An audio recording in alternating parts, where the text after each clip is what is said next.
Hey everybody, Wisco Southpaw here. Hope you're having a great day. The knife I have got for you today is by SOG. It is the Prohen XR.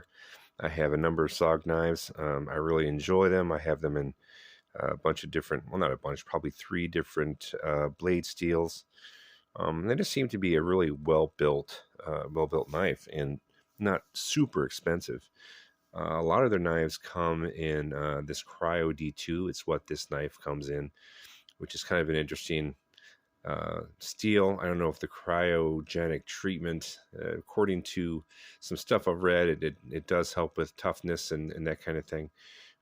Doesn't really help with what D2, one of D2's main flaw, which is the fact that it's a tool steel and it's more corrosion. It's more of a chance of corrosion than your crucibles, but. So let's take a look. Actually, let's take a look at the outside first. So it's got an interesting kind of shape. We'll look at that more in a second. You've got the XR lock here, which I really enjoy the XR lock on all my SOG knives. Just a regular clip there. It actually slides in out of the pocket pretty easily. It's got a partial back spacer. All right, let's take a look at this thing.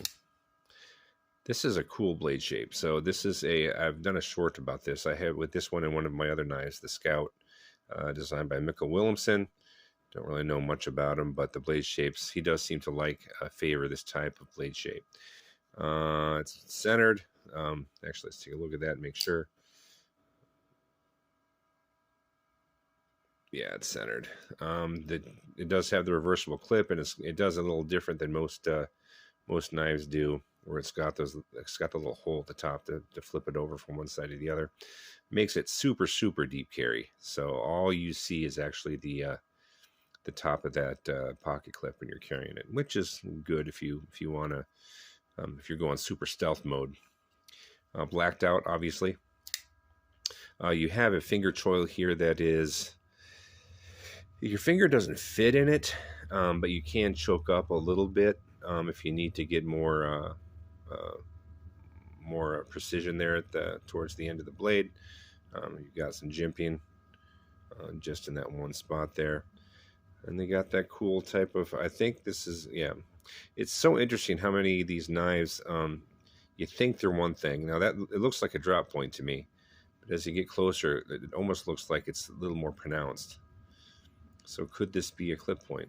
I'm not very sure, but flat grind, good knife.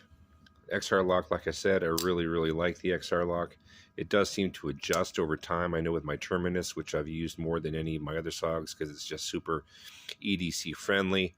That thing still works like a champ, and I've used it a lot, and that XR lock just works great. Now, the one issue I have is, while I love the handle, while I love the scales, and I feel like your hand fits well in them, if you're trying to operate the XR lock one-handed, I find it hard to find a place to put my fingers here without almost kind of getting my fingers in the way of the blade.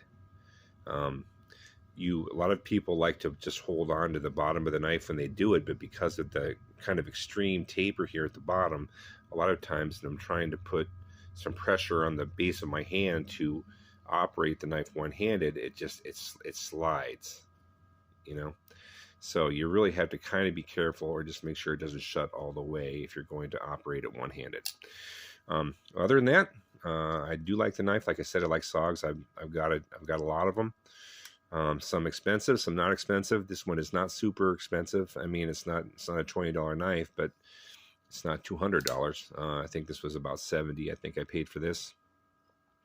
And it's just it's a cool carrier. It's a cool blade shape.